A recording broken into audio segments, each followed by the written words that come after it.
उस रात शहर पर जैसे कहर ही टूटा था। बारिश लगातार मूसलधार बरस रही थी और बिजली जोर जोर से चमक रही थी। सड़कें खाली, गलियां वीरान, हर घर की खिड़कियां बंद। लोग कहते थे, बरसात की रात को उस जंगल वाले रास्ते से मत गुजरना।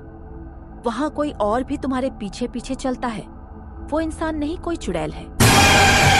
लेकिन मोना के पास कोई और चारा नहीं था। ऑफिस से निकलते वक्त उसकी आखिरी बस छूट गई। अब उसे अपने घर पहुंचने के लिए उसी सुनसान जंगल वाले रास्ते से पैदल जाना ही था।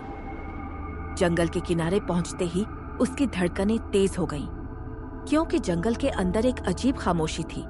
पेड़ों की डालियां हवा में ऐसे हिल रही थीं, जैसे कोई हाथ अंधेरे से बाहर निकलकर पकड़ने को तैयार हो। कहीं से कुत्तों की हाव हाव की आवाज आती, कहीं उल्लू हूं हूं करता। बारिश की बूंदें उसके ऊपर टप टप लगातार गिर रही थी। लेकिन अजीब ये था कि कभी कभी उसे लगता कि कोई और भी उसके पीछे पीछे चल रहा है। मोना ने झट से पीछे देखा, कोई नहीं था। वो तेजी से चलने लगी।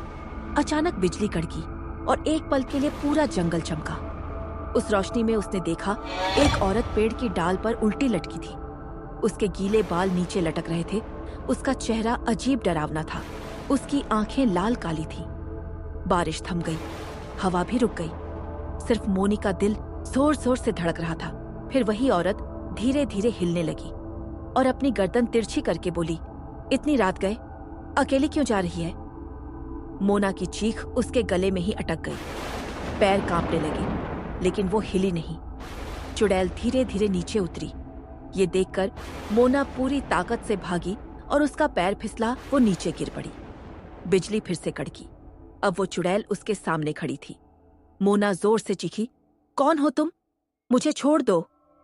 चुड़ैल झुककर धीरे से मुस्कुराई और बोली, तुझे छोड़ दूंगी, लेकिन वादा कर, अगली बार ये रास्ता अकेली मत आना। उसकी लाल चमकती आंखें मोना की आंखों में गड़ी हुई थीं।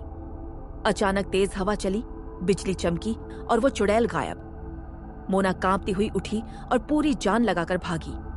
जब घर पहुंची तो उसने सोचा, शायद ये सब मेरा वहम था। लेकिन उसके गीले बालों में अटका एक अजीब टूटा हुआ चांदी का कंगन पड़ा था, जो उसने कभी पहना ही नहीं था। अब सोचो भाई, वो चुड़ैल सच में थी या मोना का वहम था? अगर कहानी अच्छी लगी तो चैनल को लाइक, शेयर और सब्सक्राइब करें। धन्यवाद। Thanks for watching.